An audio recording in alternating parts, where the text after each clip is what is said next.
Good afternoon, I'm James Ezimoha and you're watching A News. Let's see your headlines.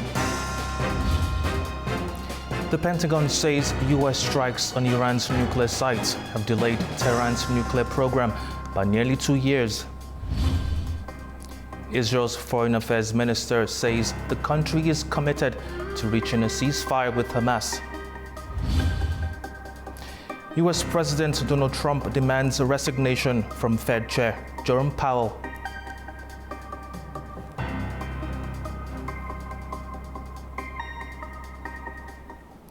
The Pentagon says that US military strikes on Iran's key nuclear facilities have delayed Tehran's nuclear program by up to 2 years. However, the International Atomic Energy Agency warns that Iran is capable of resuming uranium enrichment within months. The Pentagon has announced that US strikes on Iran's nuclear sites have delayed Tehran's nuclear program by nearly 2 years. The Pentagon's assessment of damage around Fordo, Natanz, and Isfahan remains unchanged, saying that all 3 sites have been completely obliterated. The US and its allies say the program has been significantly degraded. Interesting kind of side point about this, Tara, is that all of the conversations that we've had since Operation Midnight Hammer with our allies all around the world, but certainly also in the region, they say a couple of things. They share our sentiments about the degradation of Iran's nuclear program and the fact that we have degraded their program by 1 to 2 years. At least intel assessments inside the department assess that, and I think their intelligence shares that conclusion. Since the US sent a group of B-2 stealth bombers to Iran on June 21st, Trump has consistently lashed out at any suggestions that the attacks did not wreck the country's nuclear facilities. He has maintained that Iran's nuclear program has been obliterated like nobody's ever seen before. An initial US intelligence assessment, leaked to several media outlets last month, said the strikes failed to destroy key components of Iran's nuclear program and only delayed its work by months. For its part, Tehran has been evasive about providing details about the state of its nuclear sites. Some Iranian officials have said that the facilities sustained significant damage from US and Israeli attacks, but Supreme Leader Ali Khamenei said last week that Trump had exaggerated the impact of the strikes.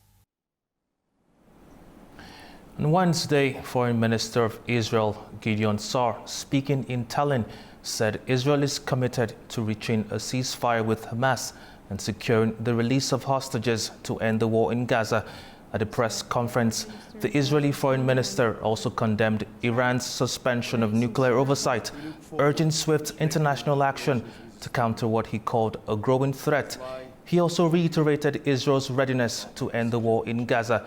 Hamas says it's reviewing new ceasefire proposals from Egypt and Qatar, but insists that any deal must guarantee a full Israeli withdrawal from the Strip and have a permanent end to hostilities. Hamas still holds 50 of our hostages in crew captivity. The war can end tomorrow if it releases them and lays down its arms. We are serious in our will to reach a hostage deal and a ceasefire. In Tel Aviv, families of Israeli hostages and their supporters are ramping up pressure on the government, demanding a ceasefire in Gaza and the immediate return of all captives. The protest follows claims by US President Donald Trump that a ceasefire deal is within reach, but Hamas remains cautious. Dozens of protesters gathered in Tel Aviv demanding a ceasefire in Gaza and the release of the 50 remaining Israeli hostages held by Hamas. The rally was organised by 101 Watch, a group of mothers and sisters of the captives. Demonstrators held banners reading, "Bring them home," and "President Trump stop the war," while displaying photos of captives. I think that there is no ceasefire until the tanks and guns and RPGs stop firing. That's when there's a ceasefire, not when someone makes a public statement. We understand that President Trump is very, very engaged in bringing an end to the war in Gaza and returning the hostages. But I live in Israel. I'm a citizen of Israel. My government in Israel needs to be at least that engaged and more engaged. It is our responsibility to stop the war and return the hostages. Tensions rose after nightfall when protesters blocked roads. Police issued warnings and detained several demonstrators. The protest comes a day after President Trump said Israel had agreed to a proposed 60-day ceasefire with Hamas. The group said it was reviewing the deal, but insisted any agreement must include an Israeli withdrawal from Gaza and an end to the war. The latest statement from US President Donald Trump regarding a possible ceasefire in Gaza has sparked cautious optimism among Palestinians. As the conflict enters its 21st month, residents of the Strip say they are desperate for a permanent end to the violence. US President Donald Trump's announcement that Israel has agreed to the conditions for a 60-day ceasefire in Gaza has sparked hope among Palestinians suffering from the ongoing conflict. President Trump made the statement in a social media post on the 1st of July, noting that a final proposal would be delivered to Hamas through the mediation of Qatar and Egypt. According to Trump, the announcement followed a long and productive meeting between US representatives and Israeli officials. Against the backdrop of a war that has continued for 21 months, the ceasefire statement offered a glimmer of hope for Gaza residents. We heard yesterday in the news that US President Donald Trump announced a decision that he will stop the war on Gaza. We hope this decision happens as soon as possible because, frankly, we are tired and had enough of the injustice and the genocide we're being subjected to. We want a complete end to the war on Gaza. Not like every time, a partial agreement and ceasefire that lasts a month or two, then the war returns. No, we want a complete end to this war and this genocide, with them taking their hostages, releasing our prisoners held in their jails, the rebuilding of Gaza, and bringing life back to our people in Gaza Strip. According to Gaza health officials, at least 20 people were killed in Israeli airstrikes on Wednesday, the 2nd of July. We hope he's honest this time. We're used to him not being honest in the previous times. We hope he is serious, like he was serious during the Israeli-Iranian war, when he said the war should stop, and it stopped. Trump can stop the war if he wants to. Meanwhile, Israeli Prime Minister Benjamin Netanyahu is facing increasing domestic pressure, with the public demanding a permanent ceasefire in Gaza and an end to the war. However, hardliners within his coalition continue to oppose such an agreement. The conflict began on the 7th of October 2023, when Hamas fighters launched an attack on Israeli territory. According to Israeli figures, 1,200 people, the majority of them civilians, were killed, and 251 others were taken hostage and brought back to Gaza. It was the deadliest single-day attack in Israel's history. In response, Israel launched a large-scale military offensive. According to the Gaza Health Ministry, more than 56,000 Palestinians, most of them civilians, have been killed to date. Nearly the entire population of the Gaza Strip, which is home to 2.3 million people, has been displaced, and the region now faces a severe humanitarian crisis. In southern Ukraine, a Russian drone strike has hit a residential building in the port city of Odessa on Thursday morning. Authorities say several people were injured and dozens more were evacuated as the fire spread through the upper floor of a 9-story building. The attack sparked a fire that spread across 3 floors, injuring at least 5 people, including 2 children. According to Ukraine's emergency services, firefighters rescued 10 people using special equipment and evacuated 50 residents in total. 6 apartments were completely destroyed and dozens more were damaged. Local officials say a support center has been set up at the scene to assist those affected. Let's talk to Rudolf Mijovic, CEO of Christian Medical Association, about reports indicating that North Korean troops have arrived in Russian-occupied Ukraine. Thank you for joining us. Thank you so much for inviting. Now, what do we know so far about North Korea's reported deployment of troops to illegally occupied areas in Ukraine?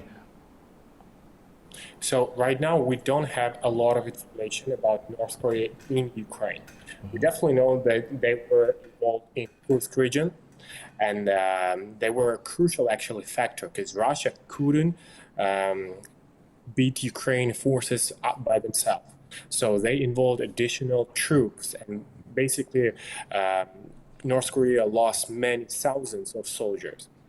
And right now we are hearing by our special forces information that they are going to occupy territory of Ukraine.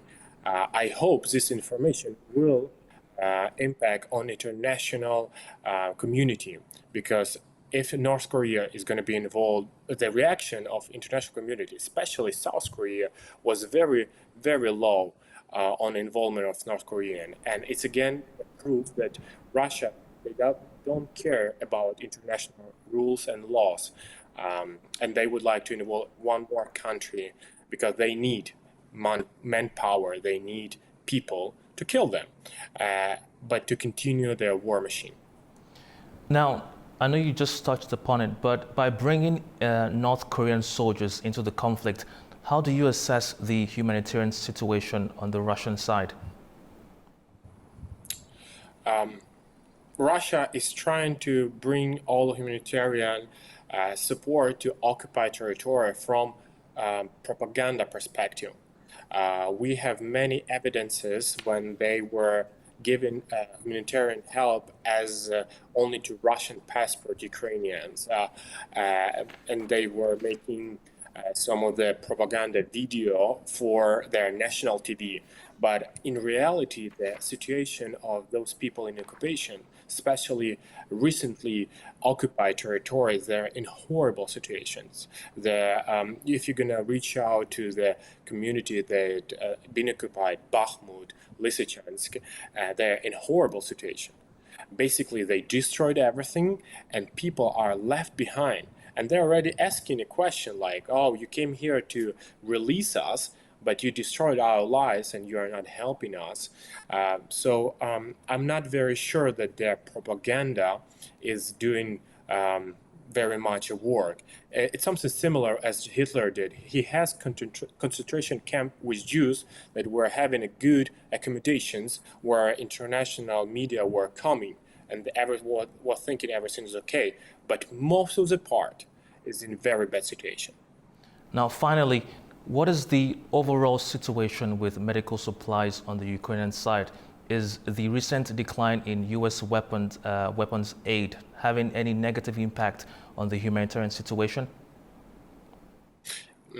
Between Russia and Ukraine, there's a dramatic difference. Well, we are valiant of human life, and we are trying to do everything what we can, especially our organization, CMA, is trying to help medical doctors, frontline doctors, to evacuate people as much as possible. And right now, it's super hard because FPV drones are control everything.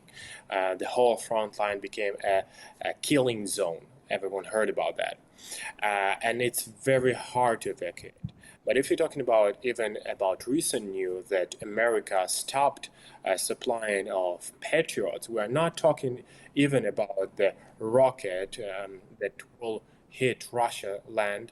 We are talking about rocket that will protect Ukraine.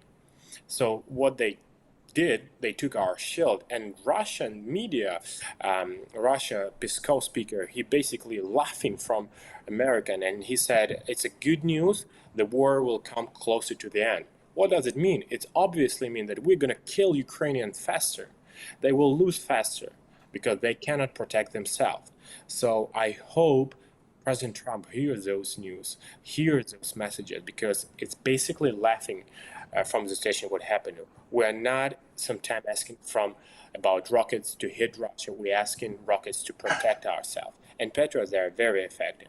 So we are not feeling impact in this minute, but we will feel it very soon because Russia did manufacturers to produce more drones and rockets. And since Trump administration began, they hit in more and more civilian. We lost more civilians in this couple months than previous year. Well, thank you very much for your time. Thank you. U.S. President Donald Trump has intensified his feud with Fed Chair Jerome Powell. He demanded on Truth Social that the too-late chair resign immediately after Federal Housing Finance Agency head Bill Pulte called for a congressional investigation into Powell's allegedly misleading Senate testimony about a $2.5 billion Fed headquarters renovation. Speaking from Portugal, Powell defended the Fed's independence and said rate cuts were postponed due to inflationary pressure caused by Trump's tariffs. China says it is willing to discuss trade policies such as tariffs and subsidies that the United States has flagged as barriers to reforming the World Trade Organization. Manu Makdam has the latest. China has welcomed the opportunity to engage in tariffs and subsidy discussions with the United States at the World Trade Organization, marking a potential easing of trade tensions. The announcement came as China expressed its willingness to negotiate under the WTO rules, including Article 28, which allows its members to modify their tariff commitments. At the same time, China has filed an official appeal with the WTO against the United States over continued imposed tariffs. China argues that these measures violate the WTO rules and undermine the core principles of fair trade.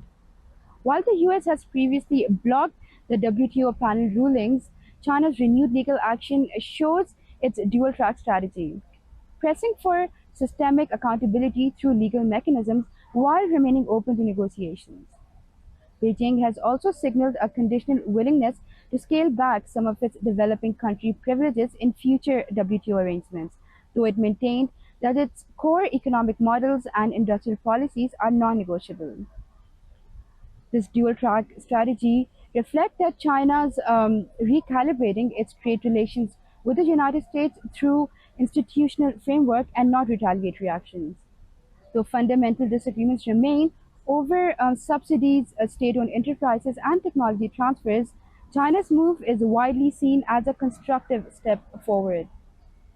If successful, this would ease bilateral trade tensions, lower tariff barriers, and reinforce the WTO as a primary venue for global trade governance. Manu Makdam, A News, Beijing.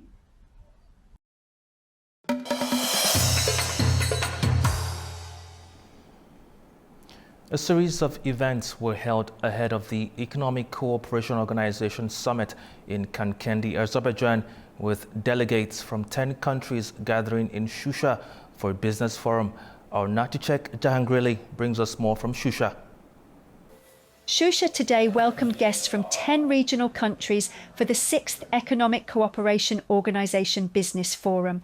The event focused on strengthening economic partnership among member countries. The meeting took place within the framework of the ECO Week.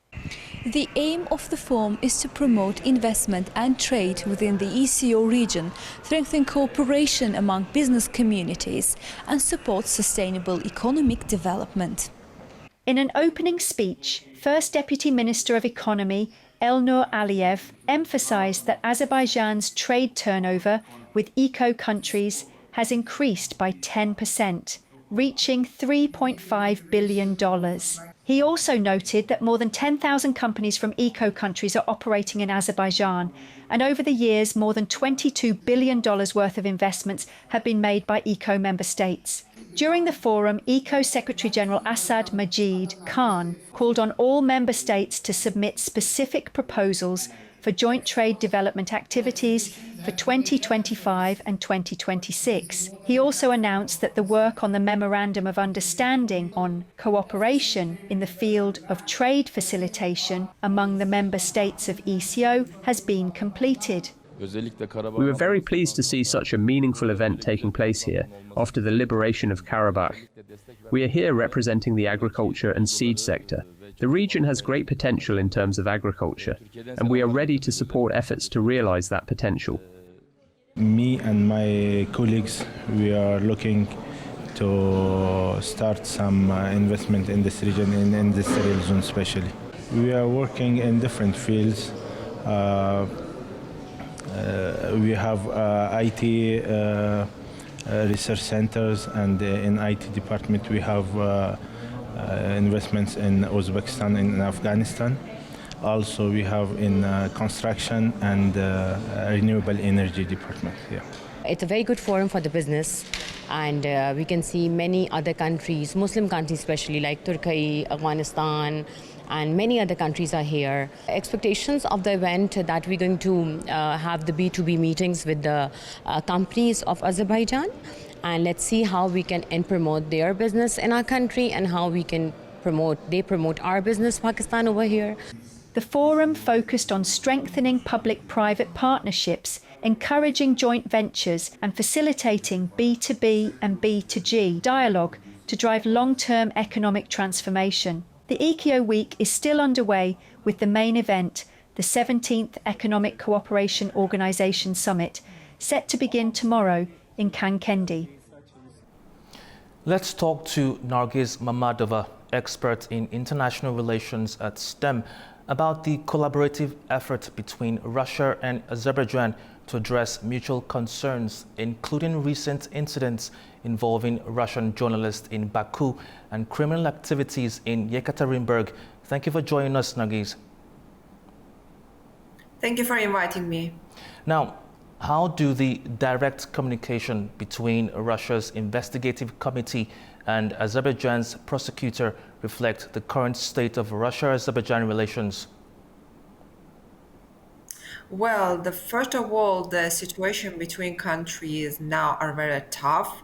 However, the Minister of Foreign Affairs of Azerbaijan, as well as the Minister of Foreign Affairs of Russia, made some statements. And as we know previously, the ambassadors, both the ambassador of Russia to Azerbaijan and as well as the ambassador of Azerbaijan in Russia, they were invited to the Minister of Foreign Affairs of Russia and Azerbaijan respectively, and made some statements like, each side made their own statements. Russia said that what's going on in Yekaterinburg, it's like on the base of our internal law, and it's our internal, like if we will re-message it, it's our internal procedures. However, Azerbaijan cannot ignore the fact that by the legal base, it's not appropriate to beat or kill the citizens of Azerbaijan or any people. It's anti-human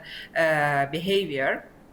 And while the Russian side is concluding that the situation with the Russian journalists, it's also not nice on the relations between both sides. However, everything started from the Yekaterinburg, and now we should focus on the behavior of Russia, of how the legal dialogue will go on further, what will be the response of the Russian authorities. However, I haven't heard yet any responses from the president of Russia, Putin, because it doesn't give any statements regarding this. I think that it should be done at the earliest time, at the earliest date. Now, what impact could this legal cooperation have on future diplomatic relations between the two countries? Well, first of all, let's state that, Yekaterinburg was not the one thing that had side effects on the relations between Azerbaijan and Russia. It's like drop to drop, everything changed into a side effect narratives. And, everything started from the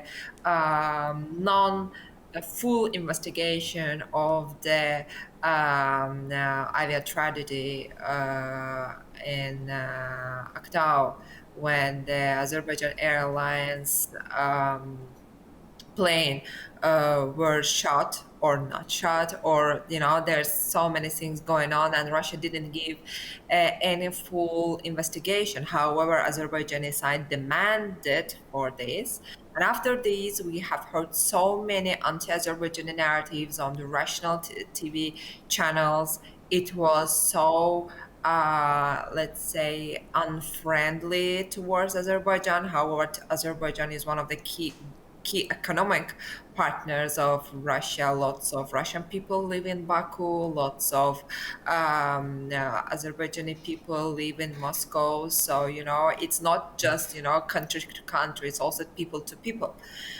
And at the end, when people suffered, it was the red line for Azerbaijan. And I think that it's a legal base of Azerbaijan to act like this, to act as a sovereign country, to ask for the whole, to the full investigation of what have been done, and to a full investigation of the situation. It's, the legal requirement, and Russia should stop their anti-Azerbaijani narratives and look into cooperation means, and should stop promote anti-Azerbaijani messages in the TV channels, or the experts of Russia are very, very anti-Azerbaijani, perspective, and I think that it will not be good at the state relations, state building relations or diplomatic relations between Azerbaijan and Russia. Now, finally, could you please tell us how this development could influence the broader geopolitical landscape in the region? Well, it can fully change everything, if the situation will be frozen or the relations could be worse. It will change everything. First of all, I understand that it will make Russia angrier because, we know that Russia always possessed themselves as one of the global powers in the world, and through the theory of international relations, through the perspective of realism, Russia will always want to influence in the South Caucasus. But South Caucasus, it's not that empty place. In South Caucasus, we have 3 countries, and each of them are not these 3 countries, they didn't want to be under the hand of Russia. Let's start with Georgia. Yes, Georgia, they kind of changed their way. They are not going fully into EU and NATO, but still in the Aegeos, and the behavior and the motivation of the people of Georgia are still pro-Western. The situation in Armenia, we know they refused to participate in CSTO, and they also going to EU integration. I think they tried even harder than Georgia. Will it be successful or not is another question. And Azerbaijan is a sovereign country where the foreign policy is multilateralism. We are not saying that we have only one partner and we're only cooperation with this. No, we are good with EU, we are good with China, we are good with Central Asian countries, as well as we pay attention to the countries in Africa, and for Nargis? us the mutual cooperation is better. Thank you very much for your time and insight. Thank you. Thank you. Construction has begun in Kyrgyzstan on a major railway route that will connect China, Kyrgyzstan and Uzbekistan. Our Fariza Kalimoziner has the details. Kyrgyzstan has launched one of Central Asia's largest infrastructure projects, an international railway linking China, Kyrgyzstan and Uzbekistan. Bakut Turbayev, deputy chairman of the Kyrgyz cabinet, announced that the route will span over 304 kilometers within Kyrgyzstan, with nearly 40% crossing difficult mountainous areas. This requires building 27 tunnels and 41 bridges. The project's estimated cost is $4.7 billion, with completion expected by 2030. The project, which follows more than 20 years of negotiations between the regional countries and China, was launched in December last year and has now entered an active construction phase. Unlike Kazakhstan, which already has a developed rail network connection China and Europe, this route offers an alternative transport corridor for Central Asia. Some experts say the project challenges Moscow's and Kazakhstan's freight transport monopolies in Eurasia.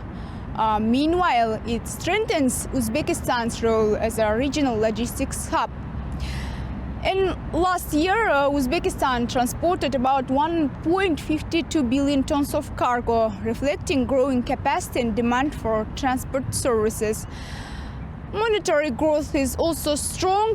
By June this year, the transport services market reached around $5.58 billion, up 14% year-on-year. Most of this market is concentrated in the capital. And the transport sector is a major driver of the overall $29.5 billion services market. Earlier this year, Uzbek President Shavkat Mirziyoyev set a target to boost transport services exports to $3 billion. And the China, Kyrgyzstan, Uzbekistan railway could play a vital role in reaching this goal, strengthening trade links and opening new east-west logistics opportunities. Fariza Kalimurzina, A News, in Almaty, Kazakhstan. Turkey's annual inflation rate was 35.05% in June, lower than May's 35.41%, below market expectations. It's the smallest yearly increase since December 2021. The biggest price rises were in education, housing and healthcare. The smallest increases were in clothing, footwear, communication, recreation and culture, with a total of 27.53%. Food, transport and housing costs were the main contributors to inflation. Monthly inflation also fell from 1.53% in May to 1.37% in June, which was also below the market forecast. Foreign ministers of the Collective Security Treaty Organization have reaffirmed their commitment to supporting Afghanistan's pursuit of peace and long-term stability. Our correspondent Tamim Bahis has more from Kabul. The CSTO, which includes countries such as Russia, Kazakhstan and Kyrgyzstan, released a joint statement this week expressing support for Afghanistan's development. The ministers said the organization is prepared to take part in international efforts aimed at stabilizing and rebuilding Afghanistan in close coordination with the United Nations. The statement emphasized the CSTO's readiness to contribute to peace-building efforts and development initiatives designed to help Afghanistan move toward a more secure and prosperous future. It also called on international community to significantly increase humanitarian assistance as millions of Afghans continue to suffer from hunger, displacement, and limited access to basic services. Afghanistan's leadership has also reiterated its commitment to ensuring lasting peace and maintaining stability within the country. Officials in Kabul say they welcome constructive international cooperation focused on development and humanitarian support. The CSTO's message highlights continued regional interest in Afghanistan's stability. However, the road ahead remains uncertain and will require both political will and practical action from the global community. Tamim Bahis reporting for A News from Kabul, Afghanistan. Well, that's all we have for now. Thank you for watching. Stay tuned to A News.